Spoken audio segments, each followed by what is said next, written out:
Olá, graça e paz. Hoje nós vamos começar nossa jornada no livro dos Salmos e nós vamos começar estudando, obviamente, o Salmo de número 1. Este é um salmo interessante porque, juntamente com o Salmo 2, ele abre tudo aquilo que nós vamos descobrir à medida que vamos estudando juntos este maravilhoso inário que Deus entregou para o seu povo. Sim, Deus entregou um livro com hinos na Bíblia para que o seu povo aprendesse a orar e cantar corretamente.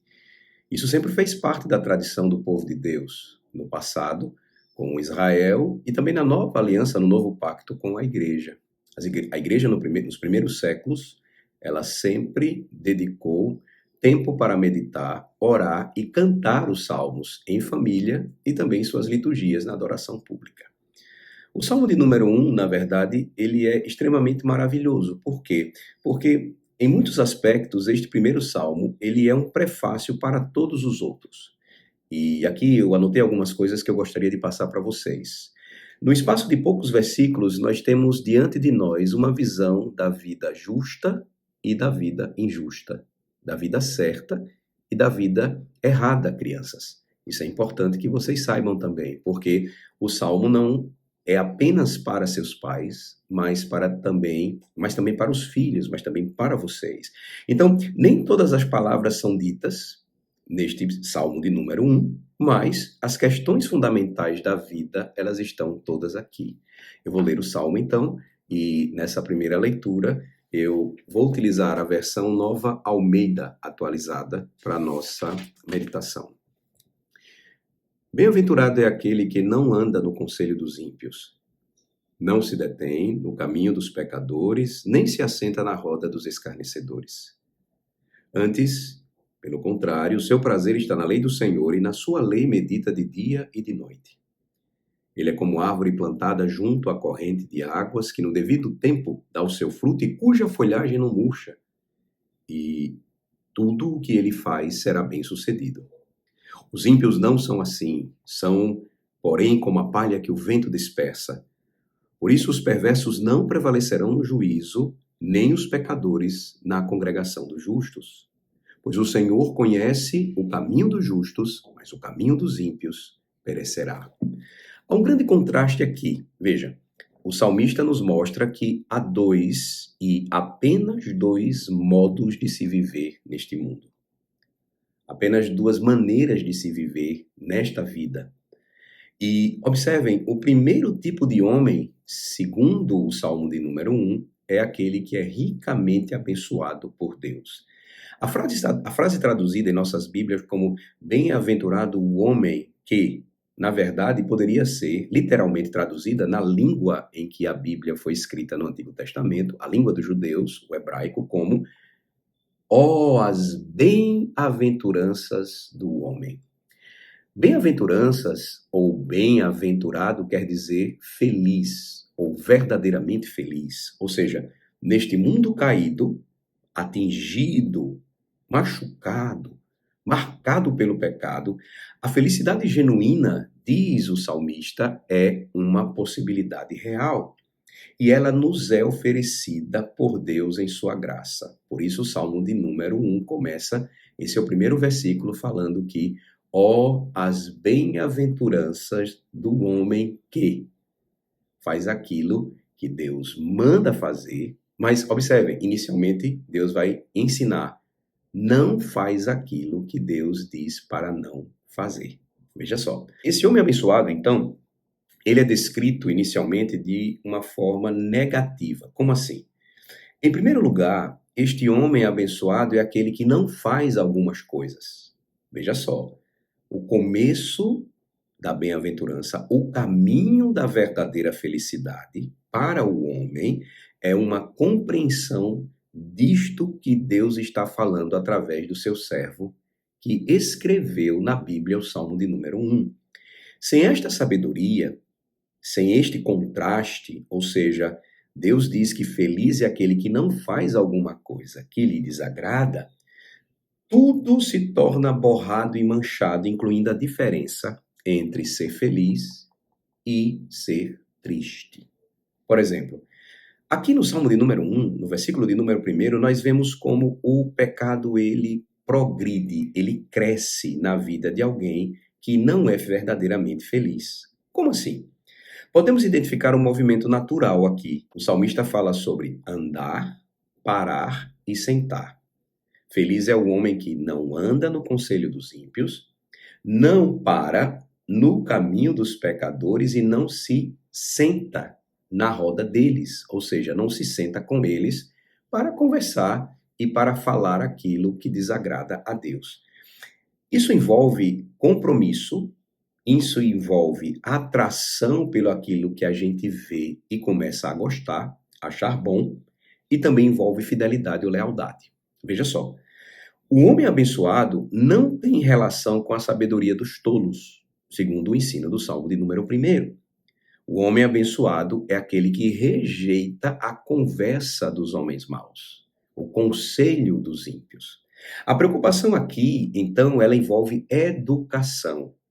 E por isso que as famílias educadoras, elas precisam assumir a responsabilidade dada por Deus de que a educação é uma prioridade de Deus para o seu povo e os pais não podem passá-la para outras pessoas. O que isso implica dizer? Que Deus exige que os pais ensinem aos seus filhos o caminho da verdadeira felicidade.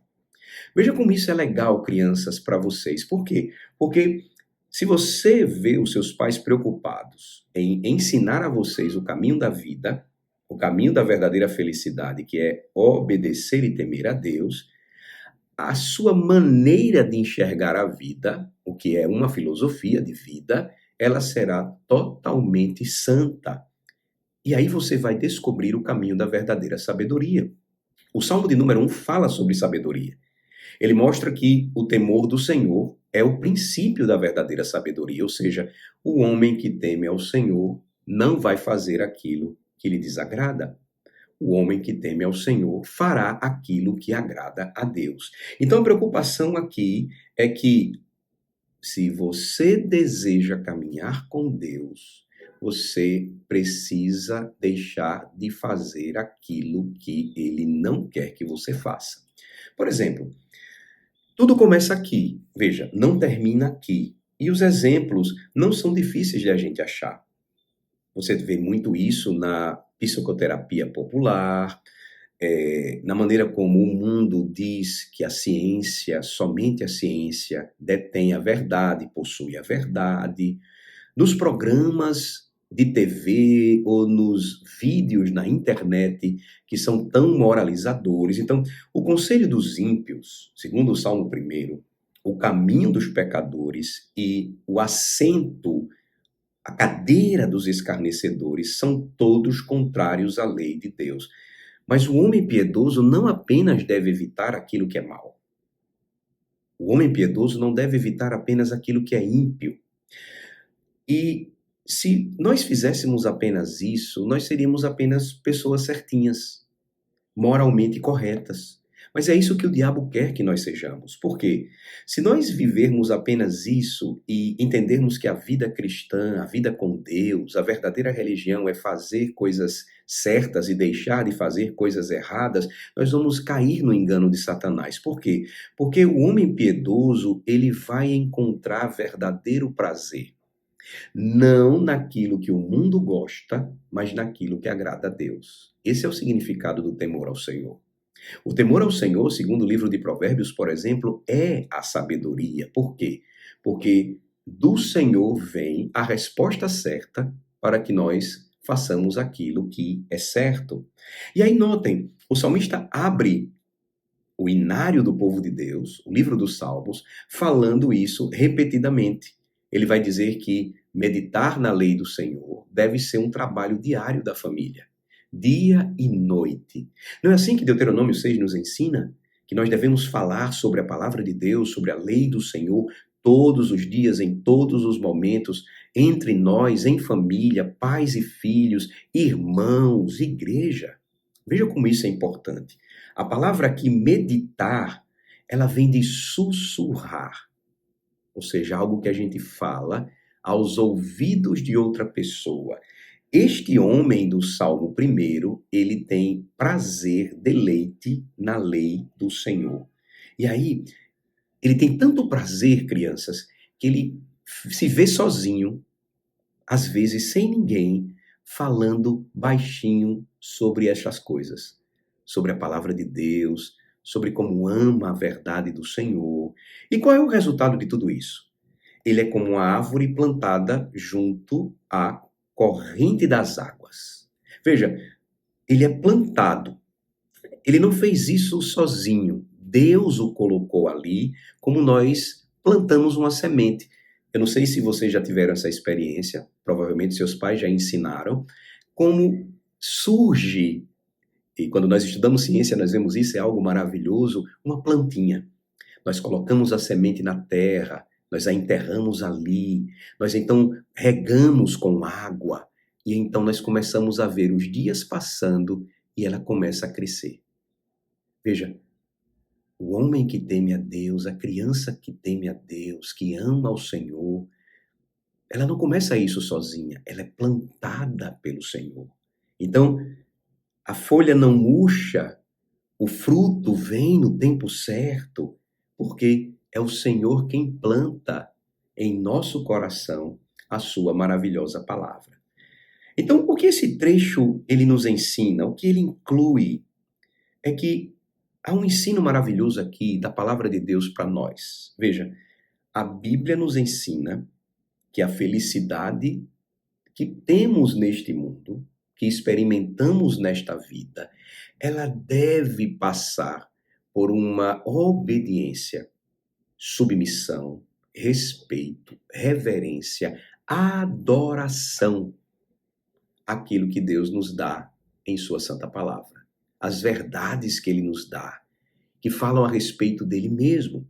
Então, a Bíblia não nos coloca necessariamente em conflito quando fala sobre sermos felizes e sermos obedientes, sermos prósperos e crescermos na vida e continuarmos seguindo firmes ao Senhor. Veja, Paulo vai falar sobre isso dizendo que o homem justo, em geral, prospera. E aí, veja que coisa interessante.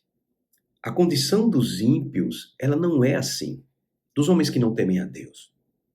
Apenas duas maneiras claras no Salmo 1 para se viver. Uma maneira é viver como a palha, como a folha seca, sem vida, que quando o vento sopra, ela se dispersa, ela desaparece.